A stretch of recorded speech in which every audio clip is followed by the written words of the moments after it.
Hey guys, it's Kelly. If you're new to my channel, welcome.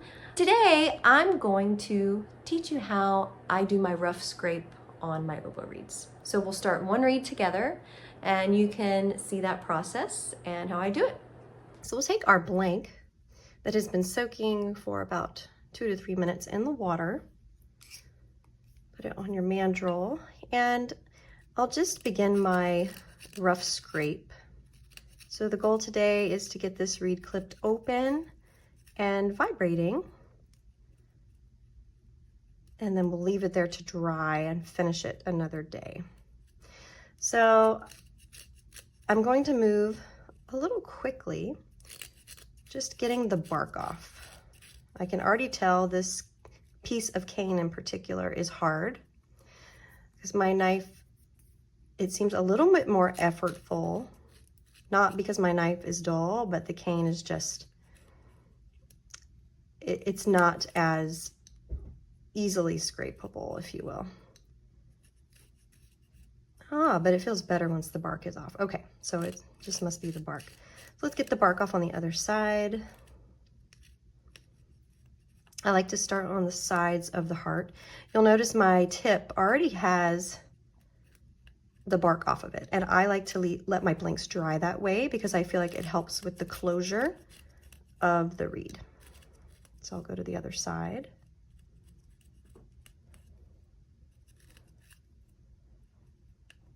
Oh, got a little hiccup there, so be careful. Boop, boop, boop. There it goes. Okay. And a little bark right there. Yeah, it feels good under the bark, but this piece of cane, it's a little tougher. Make sure it stays moist. Okay, so after I get the bark off of the sides of the heart, go the other direction.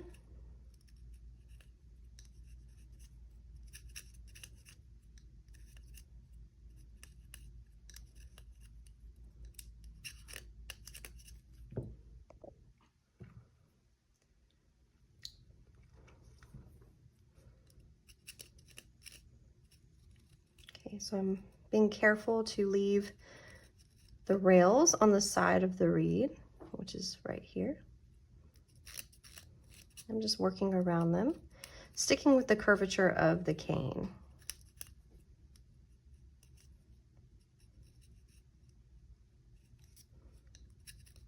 Just work my way back. And I try to keep things balanced side to side, so I'm constantly flipping back and forth. I don't just do one side of the reed and then, like the whole side, and then do the other whole side. I like to work in sections. So right now I'm working on getting the bark off of towards the back, and then I'll flip sides and go down a little bit more. Keep the rail. Boop. You can always narrow that. You can always narrow that. There we go. Later on in the process.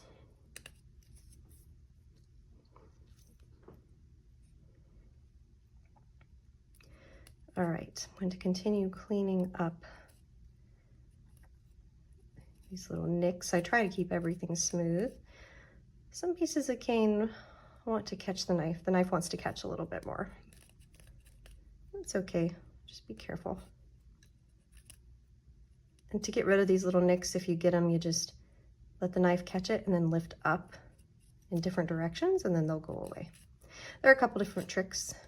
If you want to see some of my other ones and want me to talk about them more in depth, let me know to get those little nicks from the knife strokes out of the cane. Okay, so I switched to the other side.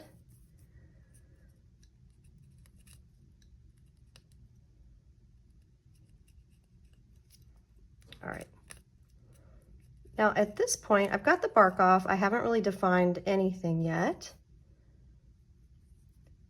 But how I like to structure my initial scraping is I want to get the reed flexing when you press on it. So there's a give like an actual oboe reed would have when it's finished before I clip the tip open, because then you know it's going to vibrate.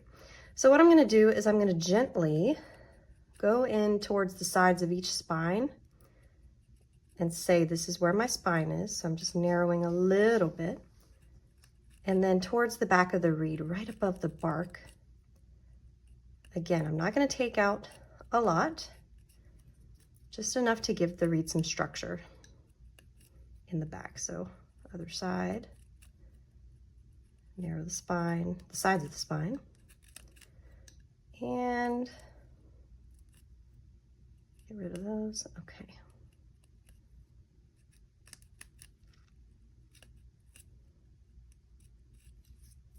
All right.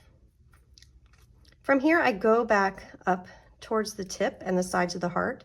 I like to have a good blend between the tip and the heart. So I'll be a little ruthless at first, just working on building that slope, because when you clip the reed open, you want it to already vibrate.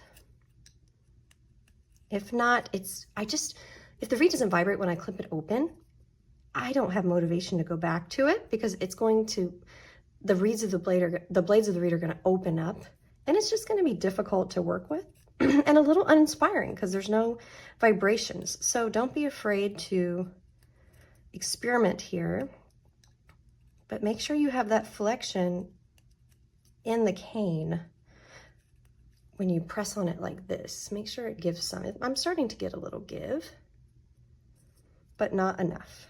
And I still have some underbark on my heart here, so it may look like I'm being super ruthless, but that's because this part it's not weakening the heart, it's prohibiting it from vibrating and being flexible right now, because it's still the underbark. Okay, here we go, working.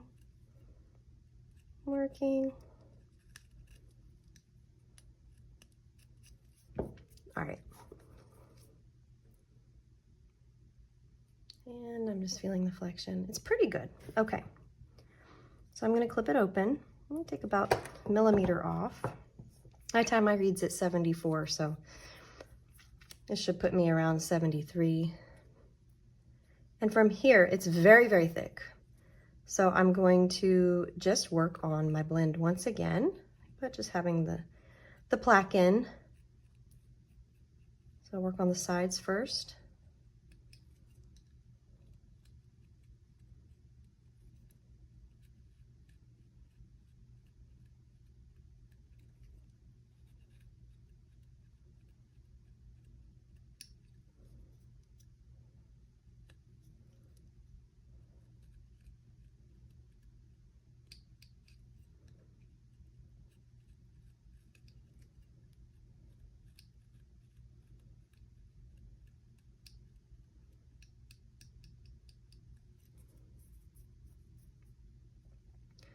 Okay, I like to try to be symmetrical as possible here. Just going one side to the other. Notice I haven't worked in the back anymore. I have not worked really in the heart. I'm focusing on the sides of the tip, as well as a little bit of the sides of where the heart will be. But I work in the sides of the tip first because the vibrations enter from the tip.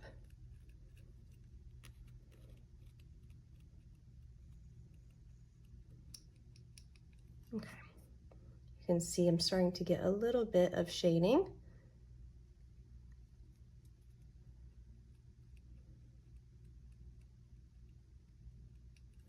Let's wet it a little bit.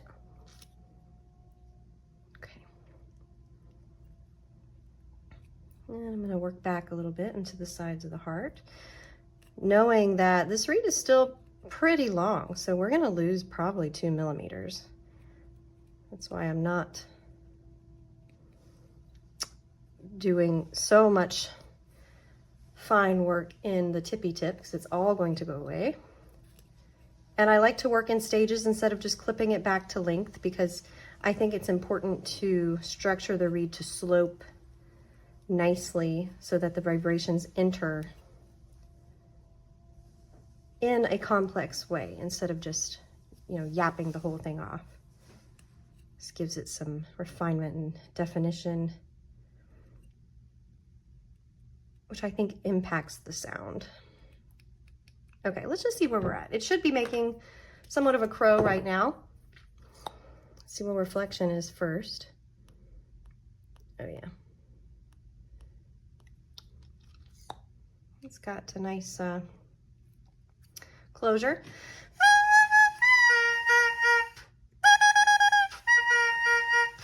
Okay, as expected, it is flat, but it's super long. I want it to vibrate a little bit more before I clip it open, a little bit more out of the back here, just to help it close down. Okay. All right, so what I'm gonna do is just clip it a little bit, maybe 1/2 millimeter.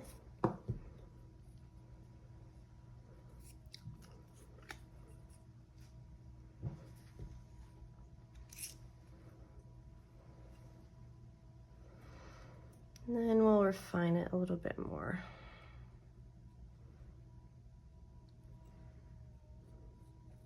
Again, just doing the same thing.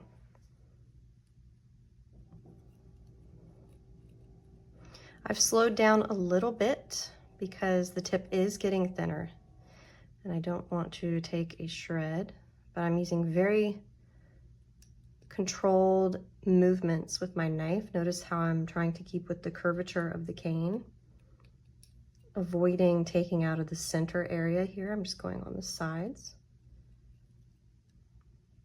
and on the side of the tip. Okay. This needs a little bit more on this side. Let's see where we're at.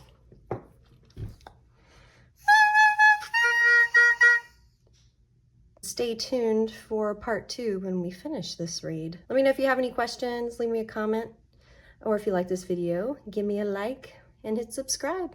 See you next time.